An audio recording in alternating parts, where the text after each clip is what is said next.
Let us find the correct relationship among E0 potential and equilibrium constant for the given reaction. When we compare the two reactions, first reaction போல second equation twice the time இருக்கு. அதாவது A, B, C, D அவங்களோட stoichiometric values தான் மாறி இருக்கு. But E0 value it is independent of stoichiometric coefficient. E0 value independentன்றதுனால first cellக்கு என்ன voltageோ அதே தான் second cellக்கும் இருக்கும். Therefore X equal to Y volt. Now let us take equilibrium constant for the first reaction. It is given K equal to concentration of C into concentration of D divided by concentration of A into concentration of B.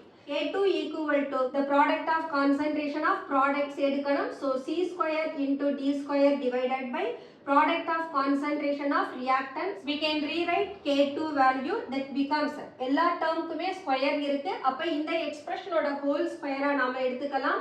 So இந்த term equal to நமக்கு K1. So we can write K2 equal to K1 square. So the correct relation is 3. உங்களுக்கு இந்த video பிடிச்சிருந்ததுனா like பண்ணுங்க, share பண்ணுங்க, comment பண்ணுங்க and subscribe பண்ணுங்க. Thank you.